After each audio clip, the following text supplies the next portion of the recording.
perkenalkan, saya Fazil. Saya Gio. Saya Sulan. Saya Alfian. Saya Rashid. Saya Kenzi. Dan pada kesempatan kali ini kita akan bahas tentang polusi. Apa sih itu polusi? Polusi adalah munculnya suatu zat atau komponen dalam lingkungan yang dapat menyebabkan kondisi yang tidak aman dan tidak nyaman bagi makhluk hidup. Yang pertama, kita akan bahas tentang polusi udara. Apa sih sebab dari polusi udara? Polusi udara itu dapat disebabkan satu, karena adanya kebakaran hutan. Yang kedua, dapat disebabkan dari emisi kendaraan bermotor. Yang ketiga, dapat disebabkan dari pembakaran bahan bakar fosil pada industri dan pembangkit listrik. Dan yang terakhir, polusi udara dapat disebabkan oleh aktivitas pertanian seperti penggunaan pestisida dan pupuk. Lalu apa sih dampak dari polusi udara ini? Yang pertama, itu dapat menyebabkan gangguan kesehatan seperti penyakit pada pernapasan dan kardiovaskular. Yang kedua, itu dapat menyebabkan pemanasan global karena adanya efek dari gas rumah kaca seperti CO2 dan metana. Yang ketiga, dapat mengikis lapisan ozon. Dan yang terakhir, dapat menyebabkan hujan asam yang dapat merusak tanaman. Selanjutnya adalah cara penanggulangan dari polusi udara. Yang pertama adalah penerapan teknologi ramah lingkungan pada kelas industri. Yang kedua adalah penggunaan bahan bakar bersih serta energi terbarukan. Yang ketiga, peningkatan efisiensi energi. Dan yang terakhir adalah reboisasi atau penghijauan. Yang terakhir dari polusi udara adalah pencegahan. Yang pertama, promosi transportasi publik serta kendaraan berbahan bakar listrik. Yang kedua, regulasi ketat emisi industri. Dan yang ketiga adalah edukasi kepada masyarakat tentang pengurangan jejak karbon. Dan yang terakhir adalah pengembangan dari urban planning yang berkelanjutan.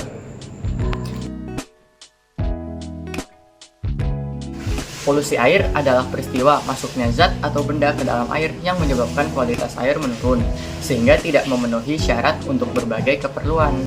Apa saja yang menyebabkan polusi air? Yang pertama ada sumber langsung, yaitu limbah rumah tangga seperti deterjen, sabun, dan sampah.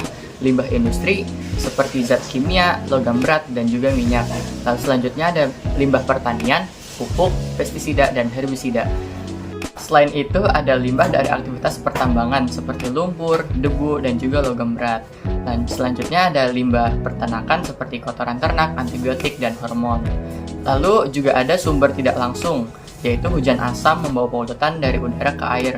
Yang selanjutnya ada sampah plastik yang mencemari dan menghancurkan biota lautan dan sungai. Dari penyebab-penyebab di atas, apa saja sih dampak yang dapat dilihat dan bisa dirasakan? Yang pertama ada dampak terhadap kesehatan, yaitu penyakit pencernaan seperti kolera, disentri, dan tifoid. Selanjutnya ada juga penyakit kulit seperti gatal-gatal, dermatitis, dan juga kanker. Selain dampaknya kepada kesehatan manusia, terdapat juga dampak terhadap lingkungan, seperti kematian biota air, seperti ikan dan plankton, dan juga kerusakan ekosistem air seperti banjir dan kekurangan air bersih. Lalu, bagaimana cara mencegah dan menanggulangi polusi air? Pencegahan dan penanggulangan polusi air dapat dilakukan dengan cara-cara sebagai berikut. Yang pertama, menggunakan bahan-bahan yang ramah lingkungan. Lalu yang kedua, melakukan pengolahan limbah dengan benar. Yang ketiga, tidak membuang sampah di sungai ataupun saluran air yang lainnya. Yang keempat, menggunakan deterjen yang ramah lingkungan. Yang kelima, ada rutin melakukan upaya pembersihan di sumber air. Lalu yang terakhir yaitu penegakan hukum dan aturan yang ketat terkait pembuangan limbah. Tanah merupakan salah satu unsur penting yang terdapat dalam kehidupan kita. Tanpa kita sadari, pencemaran tanah juga dapat terjadi selain daripada pencemaran air dan udara. Tapi apa sih yang menyebabkan terjadinya pencemaran tanah? Pencemaran tanah disebabkan oleh yang pertama, limbah sehari-hari, contohnya limbah organik berupa sampah makanan, limbah anorganik berupa sampah botol bekas, dan limbah beracun, contohnya baterai bekas. Kemudian ada limbah pertanian berupa pestisida yang jika digunakan secara berlebihan dapat merusak atau mengurangi zat hara yang terdapat dalam tanah. Dan yang terakhir ada limbah pertambangan atau limbah nuklir yang umumnya kegiatan ini dapat menghasilkan suatu zat atau senyawa yang dapat terurai menjadi bahan radioaktif. Lalu, terdapat beberapa dampak yang disebabkan oleh pencemaran tanah. Antara lain adalah rusaknya ekosistem pada suatu wilayah, mudahnya terjadi erosi, dan yang terakhir adalah menurunnya tingkat kesuburan tanah.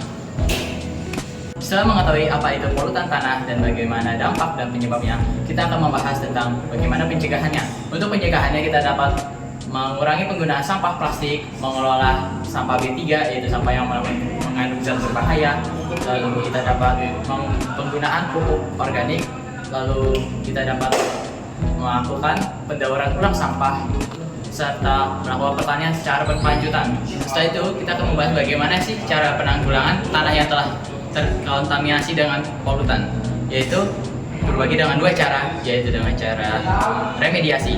Remediasi adalah pembersihan tanah yang mengandung polutan. Cara ini dapat terbagi dengan 4 cara, yaitu yang pertama adalah ekstraksi, yaitu memindahkan tanah yang mengandung polutan secara fisik. Lalu kedua ada desorpsi, yaitu penggunaan zat yang dapat menyerap polutan yang ada dalam tanah sehingga kita dapat mudah memindahkannya secara langsung.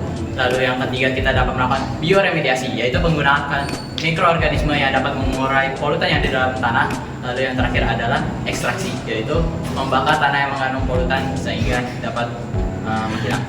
Lalu untuk cara kedua penanggulangan tanah yang terkontaminasi dengan polutan adalah dengan menanam tanaman, lalu penggunaan pupuk kompos dan pupuk organik, serta pemanfaatan atau pemasangan terasering agar tanah tidak longsor. Sekian dari kelompok kami, kurang lebihnya mohon maaf. Assalamualaikum warahmatullahi wabarakatuh.